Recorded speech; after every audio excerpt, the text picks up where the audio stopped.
Hi, my name is Caitlin Johnstone and I'm a physical therapy student at the University of Puget Sound.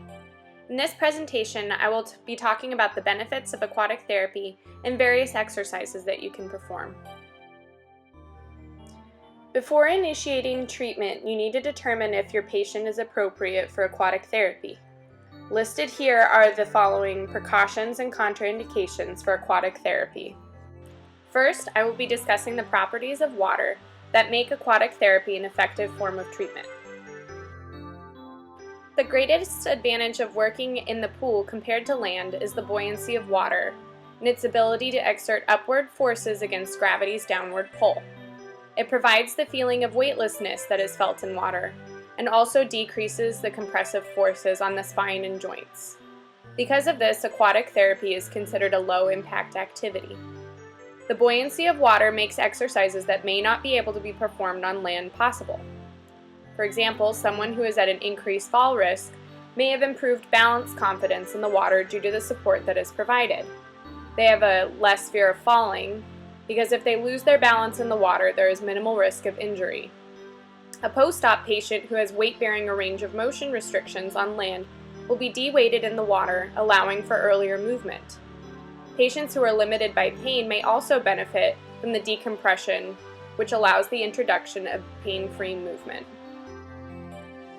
The effect of buoyancy depends on the depth of the water. The picture here shows how much impact is reduced at various depths. Standing at navel height, water reduces impact by 50%. However, this amount of impact may not be tolerated by some patients. At xiphoid or mid-chest level, the impact is reduced by 66 to 75%. This depth is the most comfortable to perform aquatic exercises, even for those who are not strong swimmers. At C7, 90% of the impact is reduced. This depth is most appropriate for cross-training and plyometric exercises. It also provides the greatest balance challenge to the individual. However, patients who are not strong swimmers may not tolerate this depth. Flotation devices such as chest belts or pool noodles can be used at this depth to complete suspension exercises, which removes all impact on the joints. It is up to you to determine the needs of your patient and select the appropriate depth for various exercises. Hydrostatic pressure is defined as the pressure exerted or transmitted by a fluid to an object. This characteristic of water is most beneficial to those with edema or effusion, because the hydrostatic pressure helps push the fluid from the joint back into the bloodstream. This effect is greater on the lower extremities as they are often at a greater depth where the pressure is increased. For example, this effect is very beneficial for pregnant women who have swelling in their ankles. Hydrostatic pressure also increases the efficiency of the cardiovascular system by assisting with venous return. It does this by constricting blood vessels, which increases the peripheral resistance. In response, the heart rate decreases. While this can be beneficial for patients undergoing cardiac rehab, it is important to determine ahead of time if the change is safe for your patient. Refer to the precautions and contraindications listed earlier, or contact your patient's primary care if you are unsure about initiating aquatic therapy. Because water is viscous, the water molecules provide resistance in every direction. This allows a patient to work opposing muscle groups at the same time. This prevents one group of muscles from getting stronger than the other, which can result in conditions like tendinitis. Since water molecules are also cohesive, they stick together, which creates drag. To push through water, your body must exert forces that are 12 to 15 times greater than moving through air. This effect is the greatest at the surface of the water, as surface tension adds extra resistance. You can change the difficulty of an exercise by altering the position of the patient's upper extremities or equipment used. For example, holding a hand or kickboard horizontally underwater is much less challenging than holding them vertically at the surface of the water.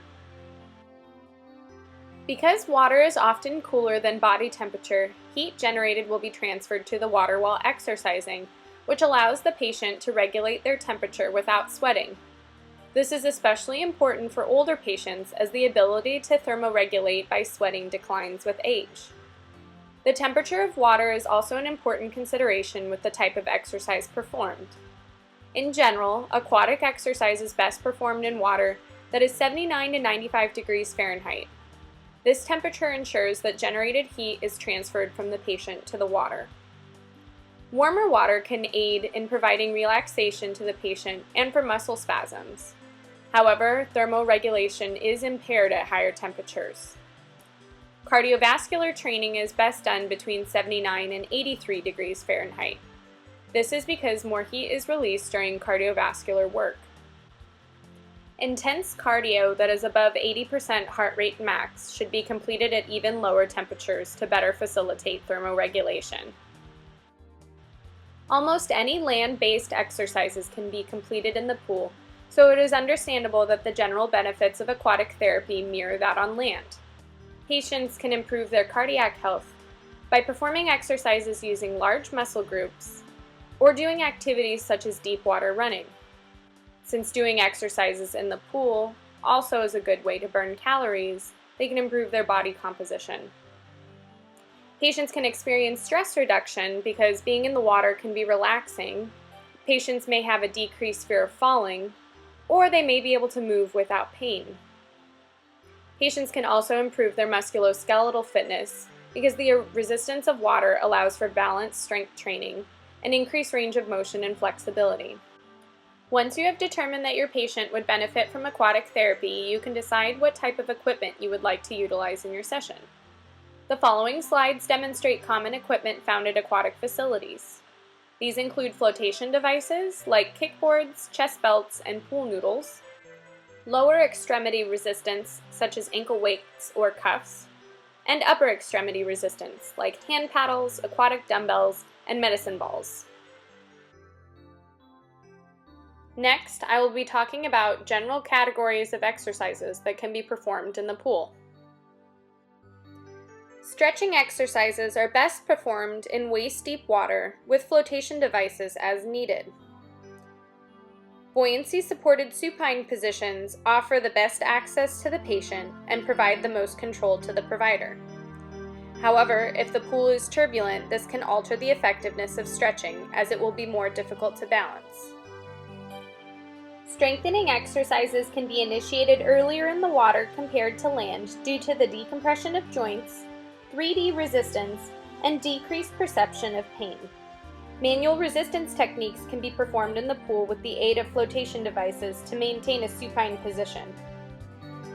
Resistance for independent exercises is speed dependent, so the patient can control how much resistance a motion will create to better gauge the work necessary to complete the exercise. The buoyancy of water also allows patients to get into positions that would not be possible on land, such as the front-back shoot-through you'll see later in this video. However, this calls into question the transferability of these exercises to land, as it is better to have task-specific exercises. The water is a great place to start early plyometrics, and it is effective for increasing jump and volleyball players, as well as decreasing muscle soreness.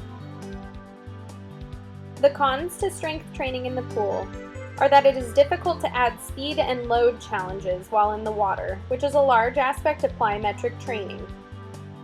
The transference of mechanics to land is also altered as the buoyancy loads tissues in ways that they are not loaded on land. As previously mentioned, balance training in the water can be very effective due to the supportive nature of it. Aquatic therapy is effective in reducing fall risk when combined with education. It also decreases sympathetic tone, which is often increased in those with a higher fall risk. The pool is also a safe and excellent place to challenge the limits of stability, as the likelihood of injury from a loss of balance episode is minimal. Once again, though, the transferability of balance training to land may be questionable since patients will not have the support on land that they do in the water. The benefits from working on balance in the water directly tie into gait training.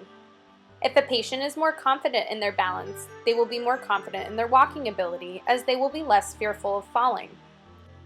However, the increased drag of water compared to air may be too much for some lower-level patients.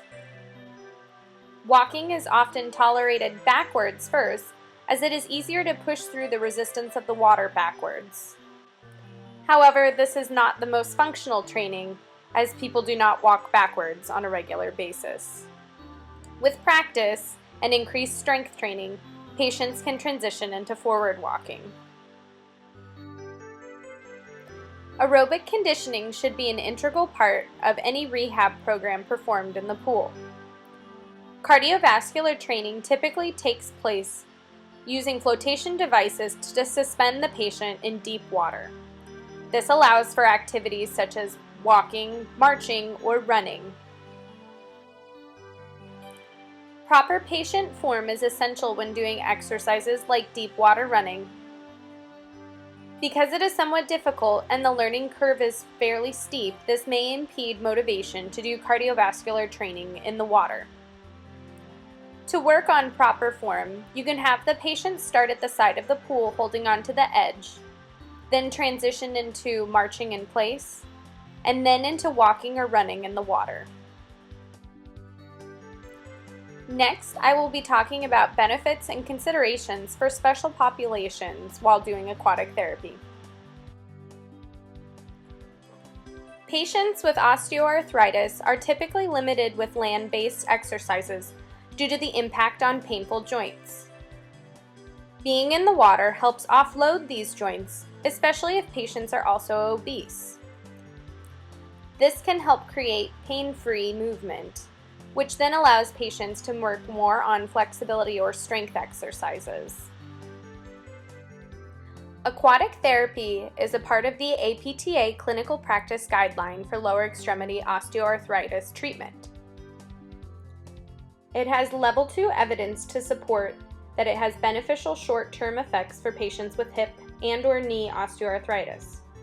However, long-term effects have not been documented. The pool is also a great environment for pregnant patients. During pregnancy, adequate thermoregulation is a large concern, as increased core temperature can be harmful to the fetus. Exercising in the pool, as mentioned earlier, allows for improved thermoregulation, as the extra heat that these patients produce can dissipate easily in the water. However, precaution needs to be taken with pool temperatures that are higher than the mid-80s, as thermoregulation abilities are impaired at these temperatures. Pregnant patients also float more easily due to increased adipose tissue and altered distribution of weight, especially later in pregnancy. This makes performing supine exercises very easy. However, the increased buoyancy of the patient may make jumping exercises uncomfortable, so these may need to be omitted from the routine. Focus should therefore be on neutral, anchored, or suspended exercises. Pregnant women experience increased flexibility due to estrogen and relaxin that are produced during pregnancy. Because of this, they often do not require extensive stretching or flexibility training.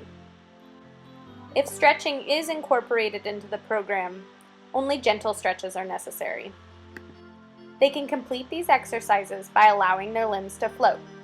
The natural buoyancy of the limbs will provide a gentle stretch. Extra force need not be applied, as that could be harmful to the joints, which are already hypermobile. As previously mentioned, the hydrostatic pressure property of water exerts its greatest effects on the lower extremities. Edema in ankles is very common in pregnant women.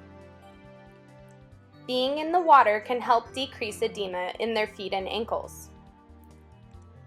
As pregnant women can easily float, putting them in a non-dependent position during therapy may also reduce edema. Aquatic therapy has been shown to be effective for maintaining weight during pregnancy and preserving birth weight of the fetus. It has also been shown to be effective at preventing gestational diabetes. These articles are listed in the references slides on the handout provided during the presentation. Warmer temperatures for aquatic therapy are preferred for Parkinson's patients, as they commonly present with rigidity. The warm water helps relax muscles, which can reduce the rigid presentation. Exercises are best performed in the shallow end of the pool because this improves stability, weight bearing, and sensory input for the patient. Posture is a very common impairment for Parkinson's patients. They often present with a stooped posture because they look at their feet as they walk. Exercises should focus on improved posture and chest expansion, such as horizontal abduction of the shoulders. Another common presentation of Parkinson's patients is a festinating gait. Gait training in the water can be effective for improving this gait to a more normalized pattern. Using obstacles in the water as targets to step over can help improve their stride length and normalize their gait pattern. I Chi, which is an aquatic version of Tai Chi, is also an effective program for Parkinson's patients. The focus of this program is on slow, fluid, rhythmic movement with controlled breathing that can affect postural stability and decrease falls. Patients with fibromyalgia typically prefer a warmer pool temperature due to the benefit of decreasing their pain. Because their symptoms tend to be worse in the morning, they often tolerate afternoon or evening exercises better. The biggest challenge when working with this patient population is overexertion. This can be a big influence for pain flares, as their flares will set in 1 to 2 days after a routine is completed. Therefore, it can be very difficult to gauge where their level of overexertion is. Therefore, a quota-based program should be used. First, a baseline should be established to determine the level that causes overexertion and pain flares. From there, you can introduce a slow progression of resistance and workload, making sure that the patient tracks whether or not they have a pain flare after a session. The focus of therapy should be on low-impact or non-impact exercises in the deep end to focus on desensitization of the nervous system. High-impact rebounding exercises should be avoided. The remainder of this video will now demonstrate a variety of aquatic exercises that can be performed. This will include lower extremity resistance, balance, core stabilization, walking, lower extremity plyometrics, upper extremity resistance, and upper extremity plyometrics.